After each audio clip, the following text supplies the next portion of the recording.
اور ان کا کرم ہم پر ہو اور ان کے سائے میں ہو تو اس رہنے والے کی شان بلند بالا ہے۔ کہہ دے سبحان اللہ۔ شاعر کہتے ہیں کہ سائے میں تمہارے ہیں، سائے میں تمہارے ہیں، قسمت یہ ہماری ہے، قربان دل و جاں ہے، قربان دل و جاں ہے، کیا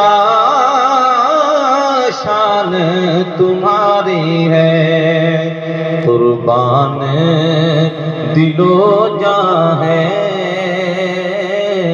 کیا شان تمہاری ہے، اور چہرہ تیرا دلکش ہے،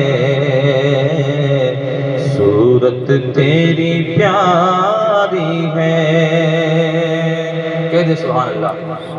شاعر کہتے ہیں چہرہ تیرا دلکش ہے اور صورت تیری پیاری پیاری ہے۔ صورت ہے کس کی؟ آقا دو جہاں کی۔ کہہ دے سبحان اللہ۔ میرے آقا کے چہرے کی بات ہو رہی ہے۔ شاعر کہتے ہیں کہ چہرہ تیرا دلکش ہے، صورت تیری پیاری ہے، چہرہ تیرا دلکش ہے، صورت تیری پیاری ہے، حسنین کے نانا صورت تیری پیاری ہے،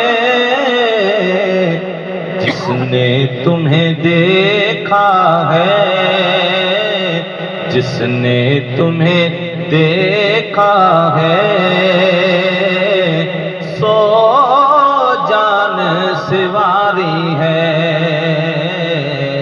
جس نے تمہیں دیکھا ہے، سو جان سواری ہے، اور پیش کرے تم کو کیا کیا چیز ہماری ہے۔ میرے آقا کی اتنی عطائیں ہیں کہ اگر میرے آقا کی بارگاہ میں میرے رب نے فرمایا تھا قُلْ لَا أَسْأَلُكُمْ عَلَيْهِ أَجْرًا إِلَّا الْمَوَدَّةَ فِي الْقُرْبَى، کہ میرے محبوب آپ ان سے بدلہ مانگے، اور بدلہ کیا مانگے؟ لا اسألکم علیہ اجرا الا المودۃ فی القربى، یعنی میرے محبوب آپ ان سے مانگے، بدلہ مانگے، اور بدلہ یہ مانگے کہ آپ کی اہل بیت پاک سے محبت کریں۔ کہہ دے سبحان اللہ۔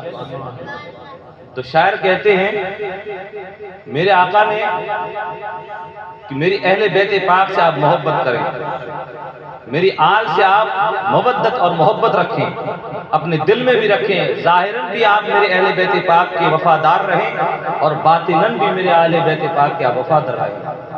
شاعر کہتے ہیں میرے آقا آپ کی بارگاہ میں ہم پیش کریں کیا؟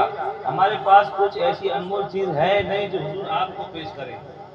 شاعر کہتے ہیں کہ کیا پیش کریں تم کو، کیا چیز ہماری ہے، کیا پیش کریں تم کو، کیا چیز ہماری ہے، زہرا کے بابا کیا چیز ہماری ہے، یہ دل بھی تمہارا ہے، یہ دل بھی تمہارا ہے، یہ جاں بھی تمہاری ہے،